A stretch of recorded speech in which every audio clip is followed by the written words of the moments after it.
Indian AI startups India को छोड़कर जाना चाहता है। शार्क टैंक ने स्टार्टअप्स की एक बहुत बड़ी वेव जरूर लाई, पर क्या उस वेव की डायरेक्शन सही थी? क्या इंडिया इस ग्लोबल एआई रेस में पार्टिसिपेट भी कर पाएगा या हम अभी से हार मान जाए? समझेंगे आज के इस वीडियो में। नमस्ते दोस्तों, आज का हमारा टॉपिक थोड़ा पेचीदा है, इसलिए मैंने सोचा कि अगर मैं कोई एआई फील्ड से एक्सपर्ट ला सका तो समझने पे बहुत आसानी हो जाएगी। बहुत मुश्किलों के बाद, बहुत कॉन्टेक्स्ट लगाने के बाद फाइनली मुझे कोई एक्सपर्ट मिला।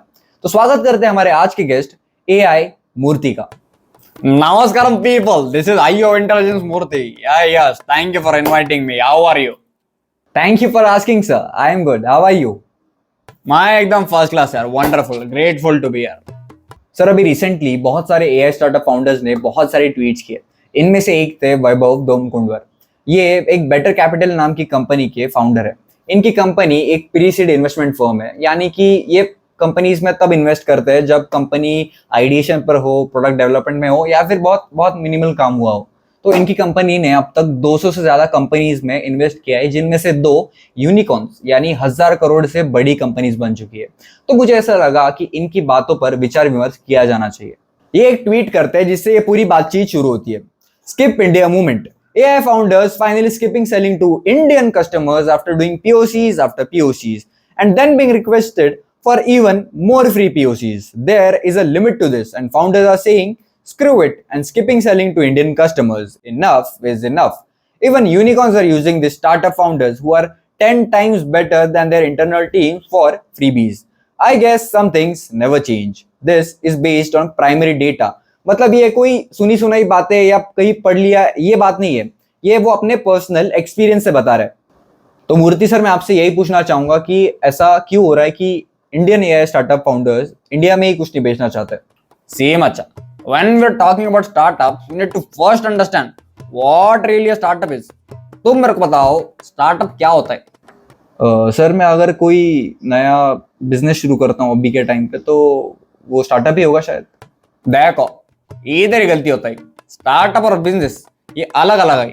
स्टार्टअप में you're actively solving a problem जो अभी तक सॉल्व नहीं हुआ है, और सॉल्व भी हुआ है तो इतना इफेक्टिवली नहीं हुआ है, उसमें और इम्प्रूवमेंट किया जा सकता है। अभी एग्जांपल लेने का बोले, तुम कल को एक जूते का फैक्ट्री चालू किया, अब 1000 लोग और जूता बना रहे, तुम भी जूता बना रहे, तुम जूता बेचेगा, हम लोग खरीदेगा, हम पहन के मंदिर में जाएगा, उधर उतारेगा, वहां से चोर लेके जाएगा, उसको घर पे लेके जाएगा, पॉलिश करेगा, फिर से बेचेगा, तो सब लोग जूता जूता जूता बेच रहा है। तो अभी इसमें तुमने कुछ इनोवेटिव किया क्या? नहीं किया। तो इस प्यार को हम क्या नाम दे? Business. There you go brother. देखो, पॉल ग्रामन नाम का एक बंदा है, उसने स्टार्टअप का बहुत अच्छा डेफिनेशन दिया। वो बोला, startup is a company designed to grow fast. Being newly founded does not in itself make a company a startup. मतलब स्टार्टअप ऐसा कंपनी है जो पटापट ग्रो होगा। अब वो ग्रो क्यों हो रहा है ये समझने वाली बात है, क्योंकि उसने कुछ इनोवेटिव किया, कुछ टेक में पढ़ा, कुछ एआई में पढ़ा, मैकेनिक्स में, कोई भी जगह पे कुछ ना कुछ तगड़ा इनोवेशन किया है। और वो इनोवेशन ऐसा नहीं कि सिर्फ उसको लग रहा है कि बाबा मैंने तो इनोवेशन कर दिया, मैं तो आइंस्टाइन बन गया। नहीं, इनोवेशन ऐसा कि पब्लिक तुमको आके बोले कि तुम्हारा प्रोडक्ट इनोवेटिव है, तभी तुम्हारा प्रोडक्ट स्केल करेगा और वो बड़ा बड़ा बड़ा बिजनेस बन जाएगा। Nowadays people are making chocolate idlis and calling themselves a startup. I'm like, give me a break यार, or at least give me a plate of normal idlis. What is the problem with normal idlis? You tell me. Aren't normal idlis great? Yes, obviously white idlis are the best, but we are talking about startups, sir. Oh yeah, sorry, I just got a little emotional, you know. Yeah, so our industry and supply minister Piyush Goyal, great man first of all, he recently in an interview said, or do we have the clip? Can we play it? दूसरी तरफ semiconductors में growth हो रही है, artificial intelligence खुद की अपने देश की बन रही है लोगों की। They are investing heavily to become self reliant, building chips, AI models, which will prepare the nation for the future. Bharat ने क्या करना है? आइसक्रीम बनानी है या चिप्स बनाने हैं? उसके लिए हम सबको हिम्मत करनी पड़ेगी। और ये इतना ही मैं इन्वेस्टर्स को भी कह रहा हूं, अमन गुप्ता, शार्क टैंक में जरा चेंज करो अपने पर्सपेक्टिव्स को. Getting this open conversation started itself is a big win because we are finally talking about the things that are directly going to shape the future of our country. Okay, देखो, सरकार अगर एक जगह पे किसी को criticise कर रहा है तो दूसरी जगह पे जो अच्छा काम कर रहा है उसको प्रेज करना भी उतना ही जरूरी है. सरकार को इस देश का जो असली इनोवेटर है उसका हाथ पकड़ के उसको ऊपर खींचना पड़ेगा, उनका आवाज सुनना पड़ेगा. और ये क्यों सुनना पड़ेगा इसका एक एग्जांपल मैं तुमको देता हूँ. सोचो, अब कोई इंडस्ट्री में एक इंसान जाके काम कर रहा है, वो उधर जाके शॉप फ्लोर पे 8 घंटा काम करेगा, 9 घंटा काम करेगा, ज्यादा से ज्यादा 10 घंटा काम करेगा. इससे ज्यादा काम वो नहीं कर सकते. अब अगर आप बाहर देखो, चाइना जैसा कंट्री में वो लोग डार्क फैक्ट्री का सोच रहे. डार्क फैक्ट्रीज यानी उधर लाइट नहीं रहेगा, ट्यूबलाइट नहीं रहेगा, 24 घंटा मशीन और एआई ये दोनों साथ में मिलके काम करेगा. अब क्या मशीन का जो प्रोडक्शन होगा वो ह्यूमन मैच कर पाएगा? नहीं कर पाएगा, क्योंकि मशीन को ना छुट्टी चाहिए, ना मशीन बीमार होगा, ना उसका मामा मरेगा, ना ताया मरेगा, ना बुआ की शादी होगी, कुछ नहीं होगा. बुआ की शादी नहीं बोलना था भाई, कौन से बुआ की शादी होती है? वैसे तो सारी बुआ की शादी होती है. What I want to tell from this, अगर कल को चाइना जैसा, कोरिया जैसा, जापान जैसा कोई भी कंट्री ये डार्क फैक्ट्री जैसा कंसेप्ट को डेवलप कर लेता है तो इनका मशीन तो 24 घंटा 7 दिन काम करेगा. अब इनका प्रोडक्शन स्पीड ह्यूमन से 2.5x ज्यादा हो जाएगा. अगर हमारे भारत की इंडस्ट्रीज को इनकी कंधे से कंधा मिलाकर इनके स्पीड से चलना होगा तो हमको भी ये टेक्नोलॉजी इंपोर्ट करना पड़ेगा. और हमको यही तो गेम समझना है.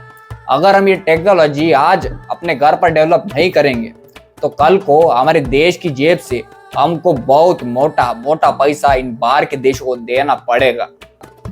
पारस Chopra, founder of a company called Lost Funk, is banned his people from even talking to Indian customers.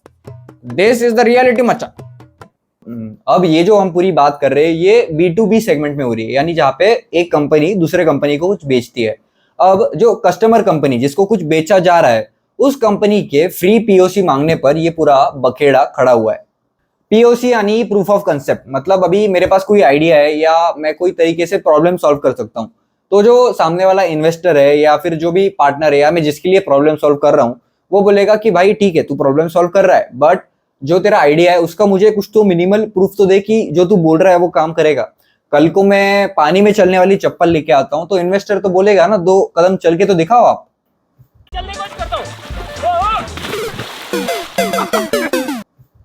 अब आप सोचोगे कि हाँ यार प्रूफ तो होना ही चाहिए ना, बिना प्रूफ के हम भी कैसा कोई बात मान ले. दरअसल बात बिल्कुल ठीक है, पर ये बनाने में स्पेशली एआई और सॉफ्टवेयर जैसी चीजों का प्रूफ ऑफ कंसेप्ट बनाने में बहुत सारा टाइम, पैसा और बहुत सारी चीजें लगती है.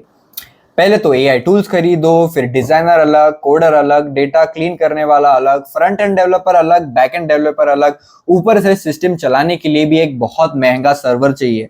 यूआई यानी वो वेबसाइट या ऐप दिखने में भी सुंदर चाहिए और कंपनी को ये सारा पीओसी फ्री में भी चाहिए. अब ऐसा भी नहीं है कि ये पूरा पीओसी बनाने के बाद डील गारंटीड है. बहुत सारे केसेस ऐसे हुए जिसमें एक कंपनी ने पूरा पीओसी बना कर दिया और सामने वाली कंपनी ने उनको घोस्ट कर दिया. नवनीत पी के, फाउंडर ऑफ टूलजेट, ये कहते हैं कि 2023 में इनके पास एक कस्टमर आया जिसने पूरे विस्तार में एक पीओसी बनाया, सारी डिटेल्स दी, सारी प्रॉब्लम्स एक्सप्रेस की और जब पूरा पीओसी बन गया तब उसने उनको घोस्ट कर दिया. महीनों तक इस बंदे ने ना उनके कॉल उठाए ना कोई मैसेज किया और बहुत सारे महीनों के बाद ये वापस आता है और तब भी कोई कमर्शियल क्लैरिटी यानी पैसों की बातचीत नहीं करता है. इसको आप एक आर्किटेक्ट की नजर से देखो. अगर मैं किसी आर्किटेक्ट के पास जाता हूँ, उसको बोलता हूँ कि हम तुम्हारी कारागिरी से बहुत खुश हुए, हम तुम्हें ताजमहल डिजाइन करने का आदेश देते हैं, फिर आर्किटेक्ट जाके पूरी मेहनत से ताजमहल का डिजाइन बना कर लाता है. हाँ बीबी, तुम हमारे लिए ताजमहल नहीं बुर्ज खलीफा डिजाइन करती. फिर भी आर्किटेक्ट निराश नहीं होता, घर जाता है, बुर्ज खलीफा का पूरा डिजाइन बनाकर फिर से लेकर आता है और कहता है ये लो सर बुर्ज खलीफा. अरे आर्किटेक्ट साहब, आपने डिजाइन तो बहुत अच्छा किया, पर मुझे पिंपरी चिंचवड में 3 BHK फ्लैट बहुत सस्ते में मिल गया। बड़ी बड़ी कंपनीज को ये समझना पड़ेगा कि एक स्टार्टअप फाउंडर भी इंसान है यार। वो कोई धर्मशाला खोलकर नहीं बैठा है कि आपके लिए फ्री पीओसीज पर फ्री पीओसीज परोसता ही जाए और आप उसको हवा में लटका कर रखो।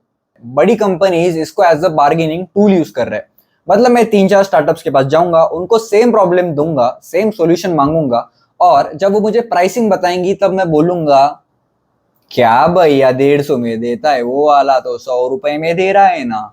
इन कंपनीज को ये समझना पड़ेगा कि तुम लोग कोई सब्जी लेने नहीं जा रहे हो, और सब्जी लेने भी जा रहे हो तो उनसे भी बार्गेन मत करो यार।